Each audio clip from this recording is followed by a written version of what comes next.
నమస్తే, welcome to SHC channel. ఇప్పుడు headlines చూద్దాం. నేటి నుంచి కాకినాడ జిల్లాలో పర్యటించనున్న పవన్.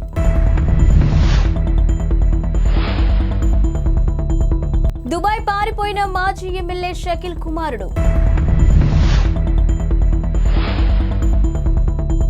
మరో సంస్థను సొంతం చేసుకున్న అదానీ గ్రూప్. జనసేనాని పవన్ కళ్యాణ్ నేటి నుంచి 3 రోజుల పాటు కాకినాడ జిల్లాలో పర్యటించనున్నారు. కాకినాడ విద్యుత్ నగర్లోని ఓ ప్రైవేట్ గెస్ట్ హౌస్ లో ఆయన బస చేశారు.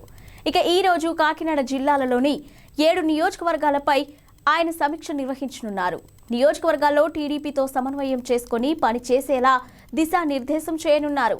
ఇక వివిధ ప్రజా సంఘాలు, డ్వాక్రా సంఘాలతో కూడా ఆయన ముఖాముఖి నిర్వహించనున్నారు.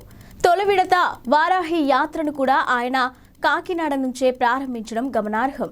నియోజకవర్గాల సమీక్షను కూడా ఇప్పుడు ఆయన ఇక్కడి నుంచే ప్రారంభించనున్నారు. మితిమీరిన వేగంతో కారు నడిపి ప్రజాభవన్ ఎదుట ట్రాఫిక్ బారికేడ్లను ఢీకొట్టిన కేసులో ప్రధాన నిందితుడైన బోధన్ మాజీ ఎమ్మెల్యే షకీల్ తనయుడు సాహిల్ అలియాస్ రాహిల్ అమీర్ దుబాయ్కి పారిపోయినట్టు పోలీసులు గుర్తించారు. ఇక కేసు నుంచి తప్పించుకునేందుకే తొలుత ముంబైకి, ఆ తర్వాత అక్కడి నుంచి దుబాయ్కి పరారైనట్టుగా పంచాగుట్ట పోలీసులు గుర్తించారు.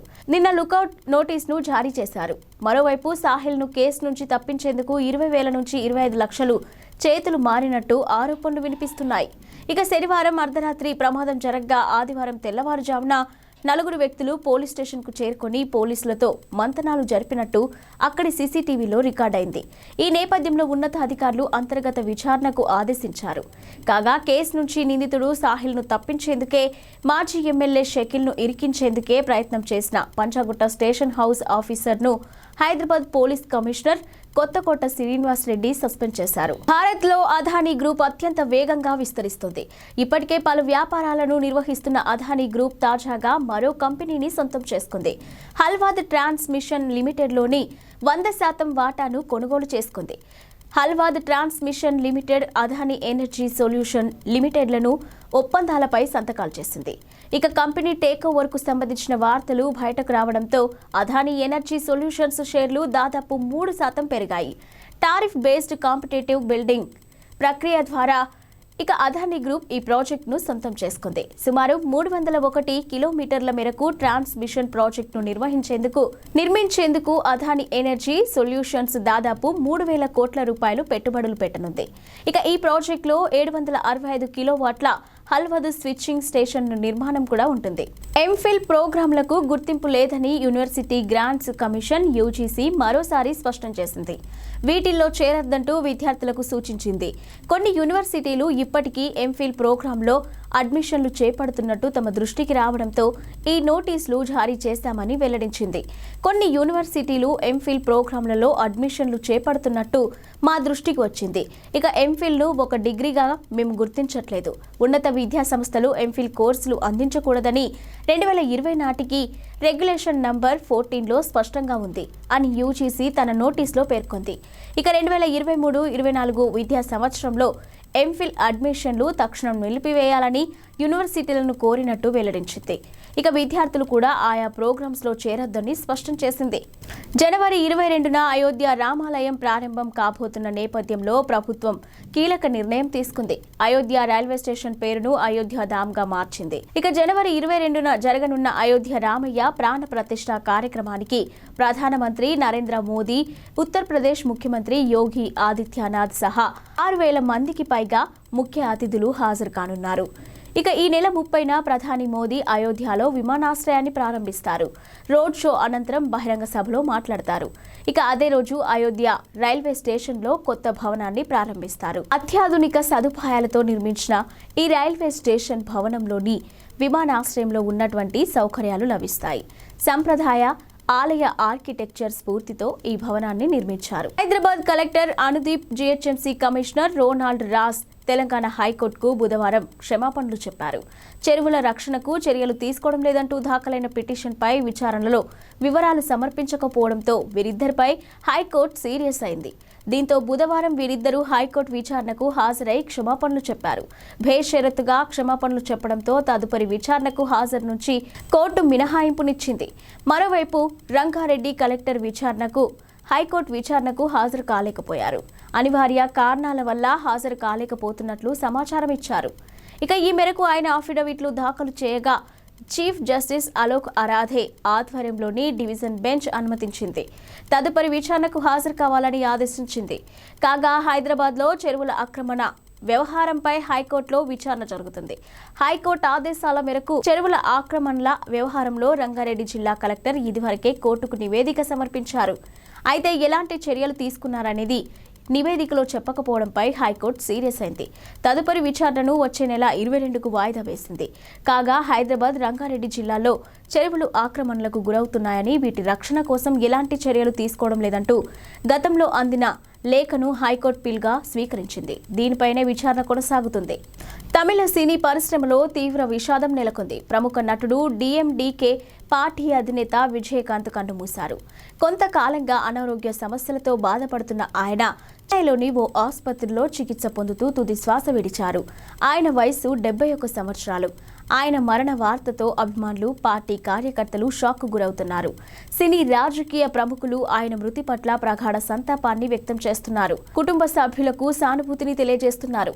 జ్వరం, శ్వాస సంబంధిత సమస్యలు, దగ్గు తదితర సమస్యలతో గత నెలలో ఆయన ఆసుపత్రిలో చేరారు. ఇక ఆ సమయంలోనే ఆయన చనిపోయారనే వార్తలు కూడా వచ్చాయి. అయితే ఆయన కోలుకొని ఆసుపత్రి నుంచి డిశ్చార్జ్ అయ్యారు. అయితే కదల్లేని స్థితిలో చాలా బలహీనంగా కనిపించారు.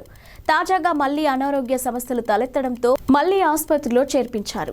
కరోనా సోకినట్టు ఈ ఉదయం వైద్య పరీక్షల్లో నిర్ధారణ అయింది. ఆరోగ్య పరిస్థితి విషమించడంతో ఆయన్ను వెంటిలేటర్పై ఉంచి చికిత్స కొనసాగించారు. అయితే వైద్యులు చేసిన ప్రయత్నాలు ఫలించలేదు. పరిస్థితి విషమించి కన్నుమూశారు. అమెరికాలోని టెక్సాస్ రాష్ట్రంలో గల టెస్లా గీగా ఫ్యాక్టరీలోని ఓ రోబో కారణంగా సాఫ్ట్వేర్ ఇంజనీర్ ఒకరు తీవ్రంగా గాయపడినట్టు వెలుగులోకి వచ్చింది.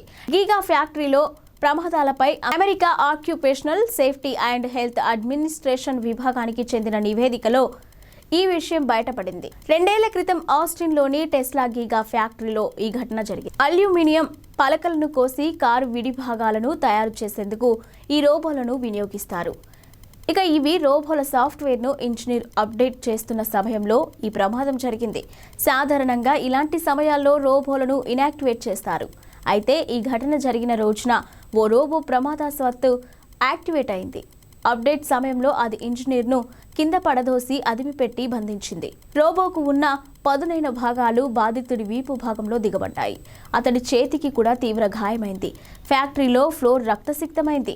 ఈ ప్రమాదం మినహా 2021-22లో మరే ఇతర ప్రమాదాలు జరగలేదు. అయితే ఫ్యాక్టరీలో భద్రతాపరమైన లోపాలు ఉన్నట్టు ఆ నివేదికలో వెల్లడైంది. ఇక టెక్సాస్లోని ఫ్యాక్టరీలో గతేడాది సగటున 21 మంది సిబ్బందిలో ఒకరు గాయాల పాలయ్యారని ఇంజ్యూరీ రిపోర్ట్లో తెలిసింది. ఆటోమొబైల్ రంగంలో సగటు కంటే ఇదే అధికం. ఇక ఇతర కార్యకలాపాల్లో తగినన్ని జాగ్రత్తలు లేకపోవడంతో ఉద్యోగులకు రిస్క్ ఎక్కువ అవుతుందని తెలిపారు. వచ్చే ఏడాది రష్యాలో పర్యటించాలంటూ భారత ప్రధాని మంత్రి నరేంద్ర మోదీని ఆ దేశ అధ్యక్షుడు వ్లాదిమిర్ పుతిన్ ఆహ్వానించారు. రష్యాలో మా స్నేహితుడిని చూసి సంతోషిస్తామంటూ ఆసక్తికరంగా వ్యాఖ్యానించారు. ఇక 5 రోజుల అధికారిక పర్యటనలో భాగంగా రష్యాలో ఉన్న భారత విదేశాంగ మంత్రి జయశంకర్తో భేటీ సందర్భంగా పుతిన్ ఈ వ్యాఖ్యలు చేశారు. భారత్ రష్యా మధ్య వాణిజ్య టర్నోవర్ వృద్ధి చెందుతుందని ఆయన ప్రస్తావించారు. ముడి చమురు, అత్యాధునిక టెక్నాలజీ రంగాలు ఇందుకు ప్రధానంగా దోహదపడుతున్నాయని పుతిన్ అన్నారు. వరుసగా 2వ సంవత్సరం చక్కటి వృద్ధి నమోదైందని, గతేడాదితో పోలిస్తే మరింత మెరుగుదల ఉందని ప్రస్తావించారు.